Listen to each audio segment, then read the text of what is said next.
Na štai, šiandien įrašas apie agurkus, apie šiltnamį, apie derlių.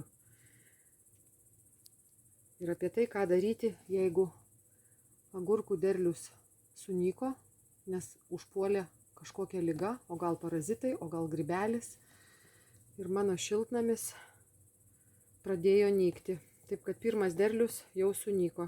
O čia po kairiai matosi patisonai, bet irgi daugybė lapų iškirpta ir vėl dėmės eina ant lapų, baltos dėmės. Kągi daryti tokiu atveju? Ką daryti tokiu atveju, kad tai būtų be šalutinio poveikio, tai reiškia be chemikalų. Be chemikalų, nes augalams irgi reikia sveikatos. Tai aš čia turiu, ką daryti, kad derlius pirmiausiai būtų. Dar šiais metais, ar ne, tai praeitais metais eksperimentavau. Aišku, buvo kitokia visai aplinka, gal oro sąlygos buvo kitos ir agurkai puikiausiai dėrėjo. Ir spalio mėnesį mes dar valgėm spalio ir lapkričio mes dar valgėm savo žalius, sveikus, natūralius agurkus. O šįmet žiūrėsiu, kaip gausis. Va, pasodinau agurkėlius, jau jie gana yra dideli, va jau ir su 3 ir su 4 lapais, šaknys valenda pro kraštus, betgi bijau į tokią aplinką sodinti, už tai, kad dar auga keli tokie pusiau tokie sergantis agurkai, gaila man juos rauti, nes dar keli agurkai kabo. Ir va čia va auga mano medaus moliūgas, nyko, va yra ir sudžiūvusių, žodžiu, žiedų, bet galvoju, kad išvalius aplinką, švariai išvalius aplinką, manau, kad bus galima sulaukti gero rezultato. Tai va, vienas būdas, yra 2 tokie šalia derinami būdai, kuriuos mačiau, beje, čia ne iš galvos mano ištraukta. Norėčiau turėti tokią galvą kaip Gary Youngas, kuris ne tik, kad sukūrė holistinę aromaterapiją ir nesugadindamas augalų duoda mums tikrus eterinius aliejus, holistinė aromaterapija, bet mačiau, kaip apdirba žemę, klausiau, mačiau, buvau ūkiuose Amerikoje, Kroatijoje, Prancūzijoje ir mačiau, kaip apdirba ūkių žemę nuo toksinių medžiagų ir nuo visokių parazitų. Tai kadangi čia irgi matyti yra kažkokie parazitai ar kažkas, tai kas, sakau, net ore tvyro ir net lapai va apsitraukia kažkokiais pašita baltais kažkokiais, nežinau, taškais, pas agurkus kažkokiom geltonom dėmėm ir jie pradeda suktis ir vysti. Tai mačiau, kad naudoja mišinį ir aš sugalvojau, man toptelėjo tokia mintis. Tai vienas dalykas, aš palaistau žemę, įpylusi vandenį šito mišinio ir tą patį mišinį padarysiu per naktį. tą patį mišinį aš įpilsiu į difuzerį.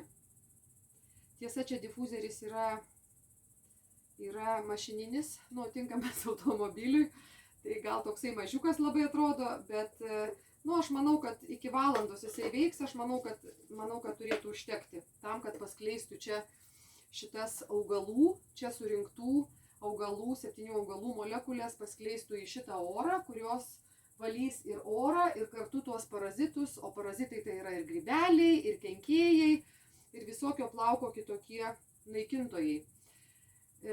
Gal kažkas paklaus, o tai kam čia reikia, taigi galima paimti chemikalą, pavyzdžiui, ar ne, ir šitą, ir su tuo chemikalu, pavyzdžiui, išpurkšti. Žinoma, kad galima ir tą labai dauguma daro, nes nepagalvoja, kad šitaip kenkiam mes savo augalams kenkiam, nes jie privalgo toksinių medžiagų ir mes paskui tas toksinės medžiagas įsisaviname į save.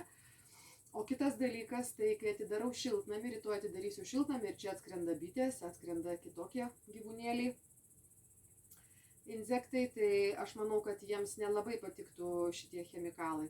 Tai va, kaip ir man nelabai patinka ir mano šeimai nelabai patinka, dėl to mes stengiamės kuo natūraliau ir tik tai natūraliai, ne kuo natūraliau, o tik tai natūraliai, dėl to visada naudojame ir namuose difuzerį naudojam ir aš pabandysiu augalams difuzerį panaudoti. Iš tikrųjų, aš manau, kad tai turi suveikti ir padarysiu eksperimentą. Po šios nakties susodinsiu šitus agurkėlius į žemę, nes jau artėja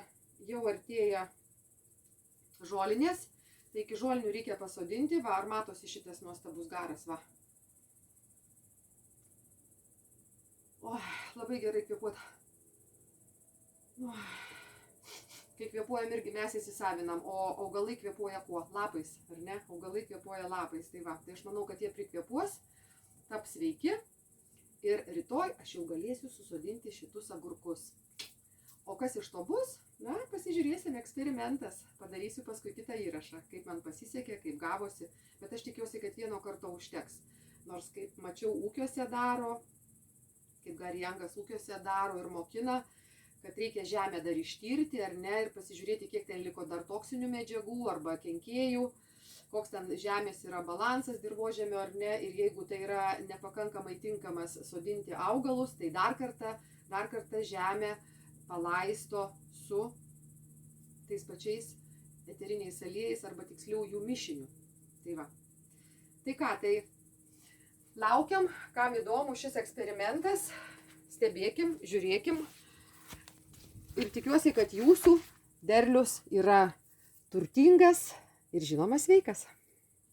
Iki kito karto.